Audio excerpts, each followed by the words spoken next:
जय माता दी प्यारे बच्चों, एक बार फिर से स्वागत है आपके अपने YouTube channel ambition coaching classes पर। प्यारे बच्चों, आज के इस वीडियो में मैं आपके लिए लेकर आया हूँ मोस्ट इंपॉर्टेंट सेंट्रल आइडिया जो आपके बोर्ड एग्जाम में हर साल पूछा जाता है। आज ये आइए देखते हैं। पहला है पोएम नंबर 1। ये किसका है? पोएम नंबर 1 का है, द स्टार फ्लो का है। मोस्ट इंपॉर्टेंट है, आपके बोर्ड एग्जाम में हर साल ये सेंट्रल आइडिया आता है।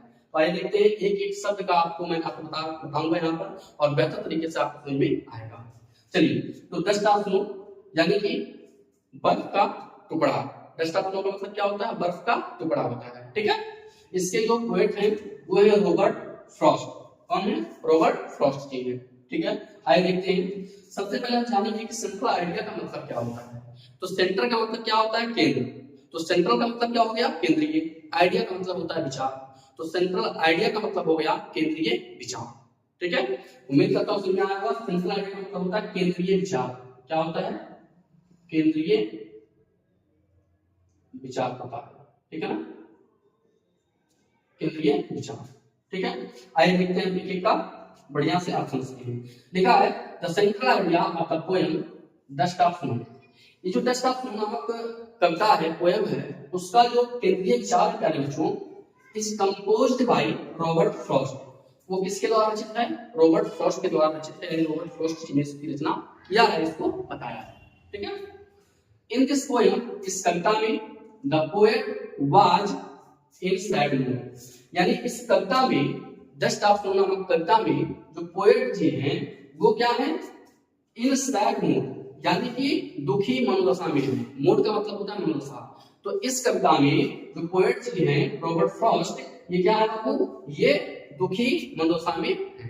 ठीक है, and he was sitting under a hemlock tree. And मतलब ही मतलब वो, वाज सिटिंग मतलब बैठे हुए थे, अंडर मतलब के नीचे, हेमलॉक ट्री मतलब एक धतूर के पेड़ के नीचे। यानी कि इस कविता में जो रॉबर्ट फ्रॉस्ट जी हैं वो एक धतूर के पेड़ के नीचे क्या हुए हैं? बैठे हुए थे। ठीक है ना, बैठे हुए थे। A crow was sitting on that tree, और सबसे बड़ी बात तो ये कि एक कौवा उसी धतूर के पेड़ पर बैठा हुआ था। देखिए लिखा है अ क्रो, एक कौवा, वाज सिटिंग बैठा हुआ था, ऑन दैट ट्री उस पेड़ पर, and shook down dust of snow, और क्या करता है? सूक डाउन यानी कि हिला करके गिरा देता है। क्या गिराता है? डस्ट ऑफ स्नो, यानी कि बर्फ के टुकड़े को उस पेड़ पर जो है क्या है? बर्फ का टुकड़ा है, उसको क्या करता है? हिला करके गिरा देता है। ठीक है ना, यानी जब उड़ता है या और कुछ होता है तो वहां से क्या होता है? बर्फ का टुकड़ा गिर जाता है। और कहां गिरता है? Upon him. कहां गिरता है? तो पोएट के ऊपर गिरता है। कहां गिरता है बच्चों? पोएट के ऊपर गिरता है। और जैसे ही पोएट के ऊपर गिरता है वो dust of snow, this changed poets mood. वो क्या करता है?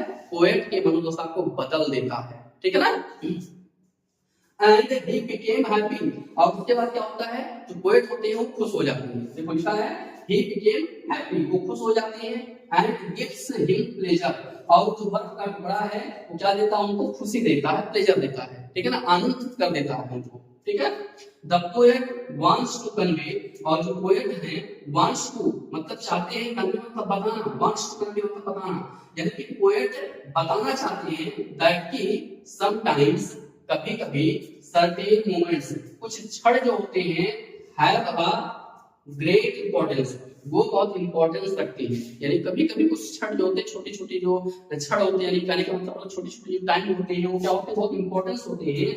इट टीचेस अस, ये हमें सिखाते हैं, इवन लिटिल थिंग्स, जहां तक की छोटी छोटी चीजें हैं, छोटी छोटी वस्तुएं हैं नेचर में, प्रकृति में, can bring hope and positivity. Can bring ला सकते हैं, होप मतलब आशा, एंड पॉजिटिविटी मतलब सकारात्मक चीजों को। ठीक है बात है, तो उम्मीद करता हूं कि बेहतर तरीके से समझ में आया होगा। अगर नहीं आया तो एक बार फिर से मैं बताने की कोशिश करता हूं ताकि आपको बेहतर तरीके से समझ में आ जाए। चलिए देखते हैं। तो लिखा है the central idea of the poem dust of snow. ये जो डस्ट ऑफ स्नो नामक सेंट्रल आइडिया है बच्चों, इस कंपोज्ड, ये रचित है by Robert Frost. Robert Frost के द्वारा ये रचित किया गया है, रचना किया गया इसका। ठीक है ना, इन दिस पोएम, इस कविता में द पोएट वाज सिटिंग, यानी कवि the poet was in sad mood, यानी जो कवि है वो क्या है? सैड मूड में, यानी दुखी मनोदशा में है। And he was sitting under a hemlock tree, और वह एक धतूरे के पेड़ के नीचे बैठा हुआ है। ठीक है। A crow was sitting on the tree, और एक कौवा भी उसी पेड़ पर बैठा है, जिस पेड़ के नीचे जो है पोएट बैठे हुए हैं, उसी पेड़ पर एक कौवा भी बैठा हुआ है, ठीक है बात है, बैठा हुआ था। And scoop down dust of snow upon him, और क्या करता है, बर्फ के टुकड़े को उनके ऊपर गिरा देता है, यानी उड़ता है या फटकाया होगा तो बर्फ का टुकड़ा क्या हुआ, उनके ऊपर गिर गया, और जैसे ही बर्फ का टुकड़ा उनके ऊपर गिरता है मेरे बच्चों, दिस चेंज पोएट्स मूड, तो वो बर्फ का टुकड़ा क्या करता है, उनकी पूरी की पूरी मनोदशा को बदल देता है, ठीक है ना। एंड बिकेम हैप्पी, और क्या हो जाते हैं, खुश हो जाते हैं, एंड गिव्स हिम प्लेजर, और उनको जो छोटा सा मेरी बर्फ का टुकड़ा है उनको आनंदित कर देता है, खुश कर देता है, ठीक है। This sorry the poet wants to convey that, यानी जो पोएट है वो बताना चाहते हैं कि कन्वे होता है बताना, कन्वे होता क्या होता है, बताना होता है, ठीक है ना। बताना चाहते हैं कि समटाइम्स कभी कभी सर्टेन मोमेंट्स, कुछ छोटे छोटे क्षण जो होते हैं, have a great pleasure, great importance, वो बहुत महत्वपूर्ण होते हैं। इट टीचेस अस, यह हमें सिखाता है, अस इवन लिटिल थिंग्स, कि छोटे छोटे जो चीजें हैं जो प्रकृति में कैन ब्रिंग, बुला सकते हैं, होप मतलब आशा, एंड पॉजिटिविटी मतलब होता है सकारात्मक चीजें, यानी हम अगर बहुत ज्यादा जो है सैड मूड में है, जो है दुखी मनोदशा में है, लेकिन अगर नेचर के उसमें स्वभाव में अगर हम आ गए, नेचर के अंडर में है, तो हम बहुत खुश हो जाते हैं, क्योंकि हमारा जो नेचर है वो बहुत ही प्यारा होता है, ठीक है। हम चाहे जितना जो है दुखी मनोदशा में रहे, लेकिन नेचर कि कंपेयर में हम आते हैं, नेचर के संपर्क जो है संपर्क में जब आते हैं तो बहुत खुश हो जाते हैं, ठीक है। वही चीज यहाँ पे बताया गया है कि किस तरह से एक बर्फ का टुकड़ा जो है क्या करता है, पोएट के मूड को बदल देता है, ठीक है ना। वो सैड होते हैं, बाद में हैप्पी हो जाते हैं, ठीक है। आई होप कि आपको ये सेंट्रल आइडिया बहुत ही बेहतर तरीके से समझ में आया है, और अगर बेहतर तरीके से समझ में आया मेरे बच्चों, इसी तरह से मैं आपको आपके लिए जो है और भी जो है सेंट्रल आइडिया लेकर के आऊंगा। तो इसलिए आप लोग वीडियो को लाइक कर दीजिए, चैनल को सब्सक्राइब कर दीजिए, और अपने दोस्तों तक शेयर कर दीजिए, ताकि इस तरह का बेहतर से बेहतर तरीके का वीडियो आपके दोस्तों तक पहुंच सके और आप भी बेहतर तरीके से एग्जाम की तैयारी कर पाएंगे। चलिए एक बार जो है कमेंट में जय मां सरस्वती जरूर लिखिएगा और बताइएगा कि आपको वीडियो कैसा लगा, ठीक है। फिर मिलते हैं नेक्स्ट वीडियो में, take care, keep practising and have fun.